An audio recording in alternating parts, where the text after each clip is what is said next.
Hi, K1 Woody here, and back in May in 2011, I posted a video on YouTube about this 4.3 liter V6 entitled Mike's Tapper, and apparently it's like 281 of you have watched that video.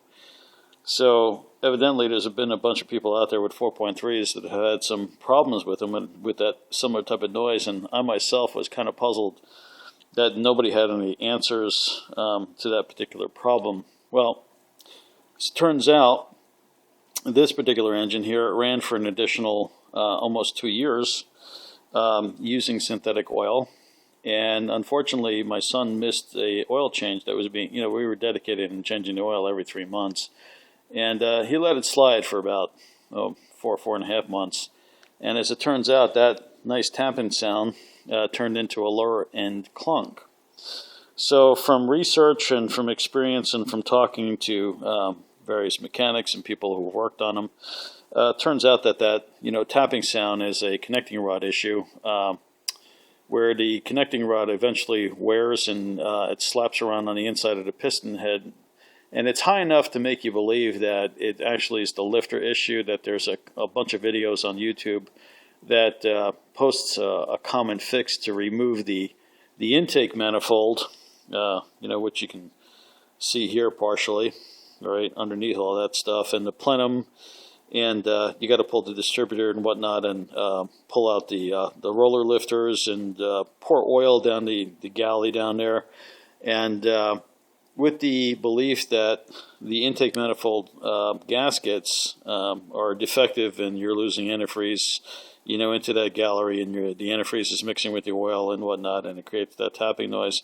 And some of you might have been lucky enough to have that type of an issue occur to where, yeah, that's your problem and that's going to be your fix. But, with us, it wasn't the fix. I mean, we went through the whole procedure of replacing lifters and replacing push rods, or actually checking push rods for trueness and straightness on a piece of glass, where you just roll them, and if they're bent, then you're going to hear them on a piece of glass, that's for sure.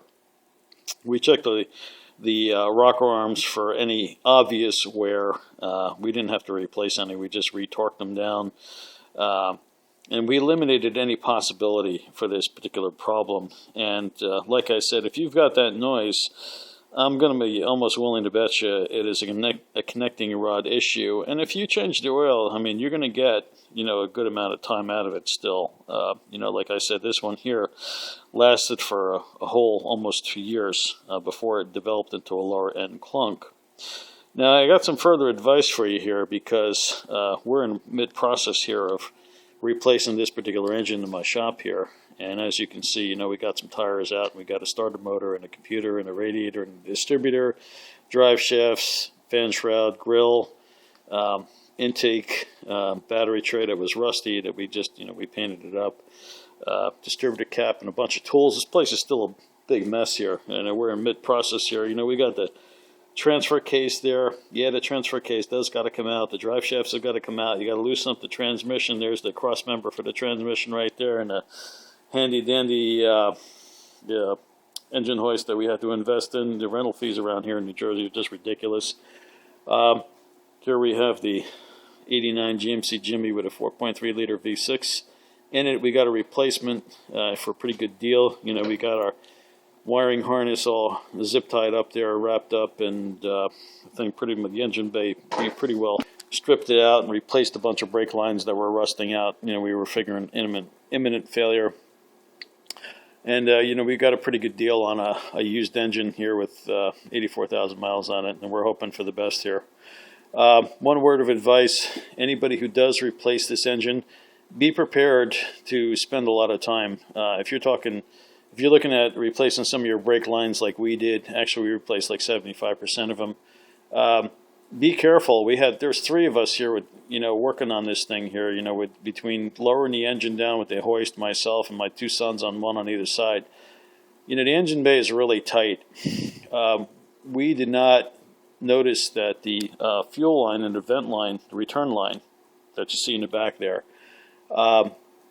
they were like off to one side, and one of them got actually moved over past the exhaust pipe, and it involved a lot of work to like loosen up the transmission bell housing again. and to get them back into place. And one of the wire harnesses for our ground got pinched in between the bell housing and the engine and on us. But it's like, the doors are dark, and there's so much here. This is such a complicated kind of thing here that if you've never worked on one, be prepared, like I said, to spend a lot of time on it. And you want to make sure that your transmission dipstick is rebolted down, and all your wires are clear.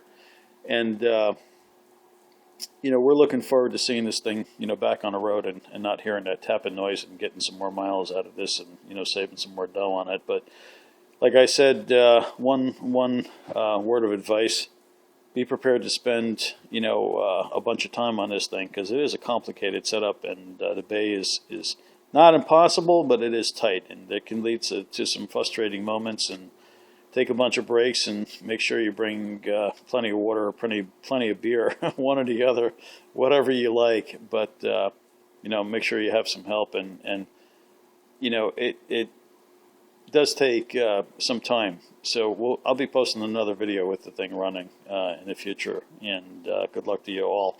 And this is going to be a conclusion to Mike's Tapper, hopefully in the near future.